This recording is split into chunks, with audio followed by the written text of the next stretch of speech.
हर परिवार के अपने कुछ रहस्य होते हैं और उन रहस्य के पीछे कभी कभी बेहद ही भयानक और खौफनाक यादें छिपी होती है।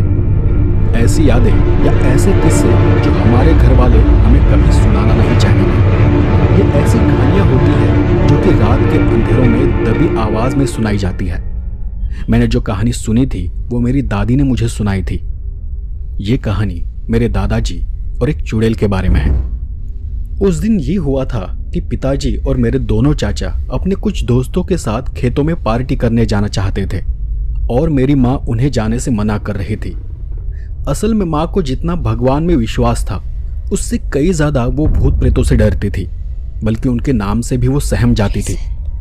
तो उस रात को पिताजी उसे किसी तरह समझा बुझा कर खेतों में चले गए। लेकिन उन सब के जाने के बाद पूरे गांव में अचानक से लाइट चली गई।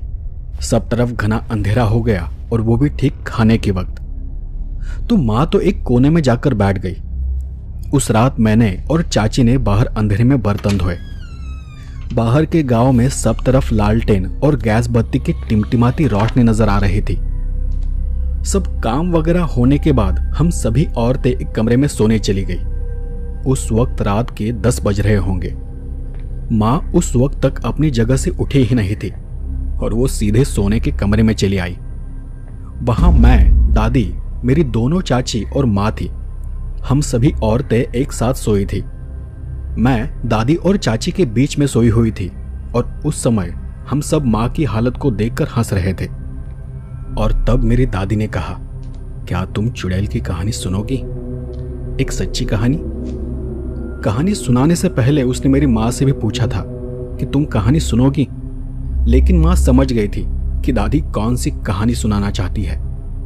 माँ ने पहले ही ना कहा और कहा कि अगर मैंने कहानी सुन ली तो मुझे रात भर नींद नहीं आएगी। पर फिर भी मैंने दादी को कहानी सुनाने की जिद की तो उन्होंने मुझे हमारे परिवार से जुड़ी एक कहानी सुनाना शुरू किया। दादी ने मुझसे पूछा, तुझे चुड़ैल क्या होती है पता है? मैंने कहा, नहीं, बस सुना है कि कोई भूत होती है। दादी ने थोड़ा सा मुस्कुराते हुए चुड़ैल का वर्णन किया। वो कुछ ऐसा था, देखो ये एक औरत का भूत होता है, एक ऐसी महिला जो गर्भवती होने या प्रसव के दौरान मर जाती है, या अगर किसी का पति अपनी पत्नी को बहुत दर्दनाक तरीके से मार देता है तो ऐसी महिलाओं की आत्माएं प्रतिशोध लेने दुनिया में लौट आती है। कुछ महिलाएं बच्चों को जन्म देते वक्त लापरवाही के कारण मर जाती है तो वो भी चुड़ैल बन जाती है। तो अब ये कहानी तुम्हारे दादा की है, यानी मेरे पति की। उनके साथ हुई ये एक सच्ची घटना है जो मैंने खुद अपनी आंखों से देखी है, जिसे मैंने खुद जिया है।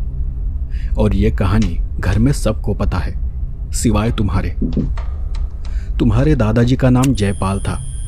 ये उस वक्त की बात है जब दादाजी जमालपुर नाम के रेलवे स्टेशन के पास एक गांव में रहा करते थे। वो तब एक ग्रामीण क्षेत्र था और उनके घर से कुछ ही दूर एक कब्रिस्तान था। वहां एक रास्ता था जो कि कब्रिस्तान को जाता था, लेकिन वो रास्ता झाड़ियों से भरा हुआ था। उस रास्ते पर ऊंची और मोटी घास उगी हुई थी और इसलिए कोई उस रास्ते का ज्यादा उपयोग भी नहीं करता था। अब जैसा कि हिंदू धर्म में होता है कि हमारे धर्म में मरने के बाद शव को कभी दफनाया नहीं जाता, शव को हमेशा जलाया जाता है। लेकिन कुछ खास मौकों पर हिंदुओं में भी दफनाने की विधि होती है, यानी जब किसी बच्चे की मौत होती है तो उसे दफनाया जाता है। लेकिन एक और घटना में दफनाने की विधि होती है जो कि बहुत ही गुप्त तरीके से की जाती है। उस विधि में कुछ खास लोग ही मौजूद होते हैं और वो है चुड़ैल को दफनाने की विधि। और ये बात सच है कि हमारे गांव की और आसपास के गांव की औरतों को दफनाया जाता था। मतलब जब किसी औरत की बहुत बुरी तरीके से या फिर किसी दुर्घटना में दर्दनाक मृत्यु हो जाती थी और गांव वालों को अगर उस पर शक होता कि वो चुड़ैल बनकर वापस आ सकती है तो ऐसी औरतों के शव को एक खास विधि कर दफनाया जाता था। उसी साल मेरी तुम्हारे दादाजी के साथ शादी हुई थी। वो जंगल का रास्ता ठीक हमारे घर के सामने नजर आता था। वो रास्ता भले ही खेतों में जाने के लिए छोटा रास्ता था, लेकिन उस रास्ते पर बहुत ही ज्यादा झाड़ियां थी, ऊंची घास थी।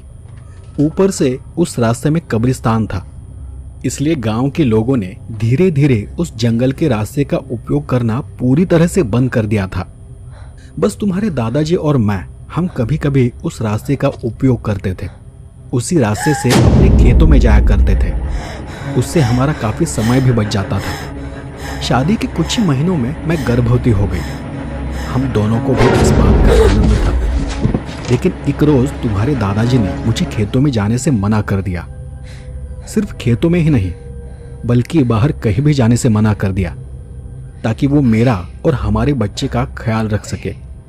वैसे मैं भी गांव में पली बढ़ी थी, तो उनके जितने ही ढीठ थी, लेकिन इसके पीछे एक और बात थी।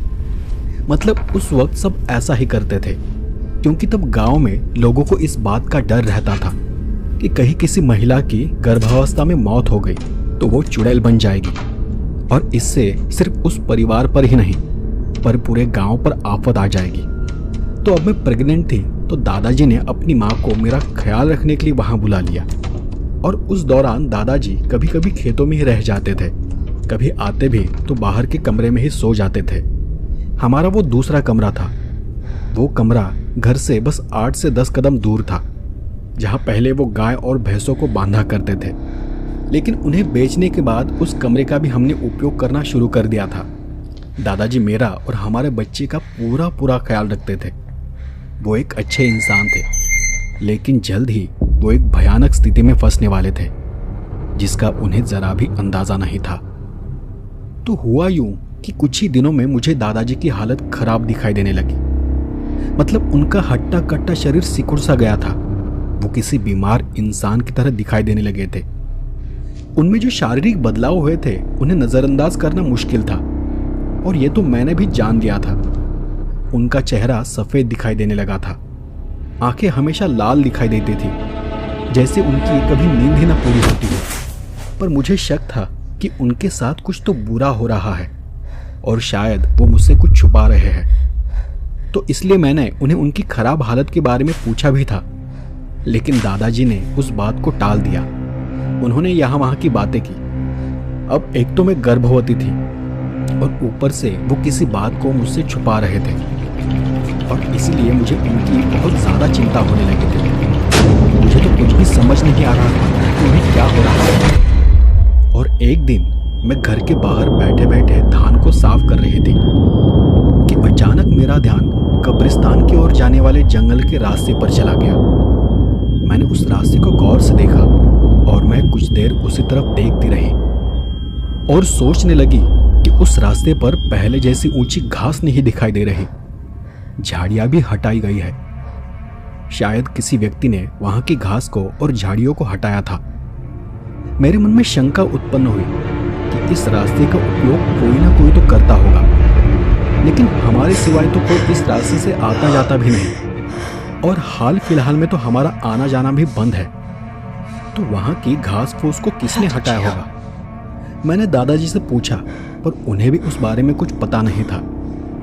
दादाजी खुद ज्यादातर घर में ही पड़े रहते थे। मुझे ये बात ठीक नहीं लगी, इसलिए उत्सुकतावश मैंने उस रास्ते पर नजर रखना शुरू कर दिया। ऐसे ही 2-4 दिन गुजर गए, और उन दिनों में मैंने किसी को भी उस रास्ते का उपयोग करते नहीं देखा। उसके कुछ दिनों बाद एक रात मुझे नींद नहीं आ रही थी, कुछ बेचैनी सी हो रही थी, सांस लेने में थोड़ी तकलीफ होने लगी थी, और इसलिए मैं अंधेरे में खिड़की बंद कर बाहर कमरे में बैठ गया।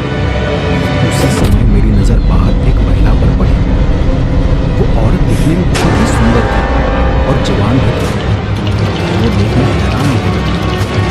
वो औरत खिड़की के इतने करीब से गुजरी थी कि अगर मैं हाथ बाहर निकालती तो उसे छू सकती थी, लेकिन मैंने ऐसा कुछ नहीं किया।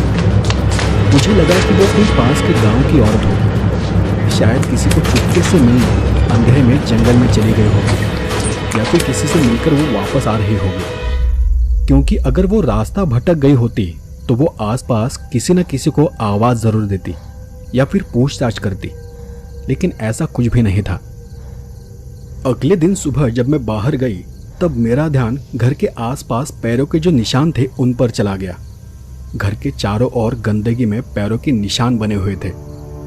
वो पैरों के निशान दिखने में इंसान जैसे तो लग रहे थे, पर वो किसी इंसान के नहीं थे।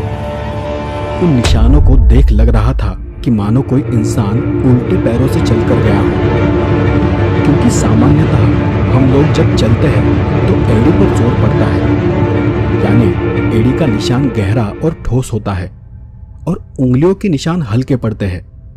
पर यहाँ उंगलियों के निशान ठोस थे, गहरे थे और एड़ी के ना के बराबर थे। वो देखते ही समझ आ रहा था कि कुछ तो गलत हो रहा है। वो सब देख मुझे और भी अजीब सा महसूस हुआ और मैं और भी बेचैन हो गई। हमारे घर के आसपास कुछ तो था जो मुझे पता नहीं था। उस पूरे दिन मेरा किसी भी बात में मन नहीं लगा। एक और दादाजी की हालत दिन ब दिन खराब होती जा रही थी और दूसरी ओर अजीब बातें घर के आसपास नजर आने लगी थी। इसलिए उस रात मैं सोई नहीं। मैंने निर्णय लिया कि मैं खुद से देखूंगी कि आखिर यहां क्या हो रहा है और मैंने सबके सोने का इंतजार किया, खासकर दादाजी का। दादाजी का खाना वगैरह होने के बाद वो अपने कमरे में सोने चले गए और उसके काफी देर बाद मैं लालटेन लेकर दादाजी के कमरे की तरफ जाने लगी। लालटेन की रोशनी को धीमा कर मैं दादाजी के कमरे के खिड़की के पास जाकर खड़ी हो गई और वहां जाकर मैं सन्न रह गई। मैं इतनी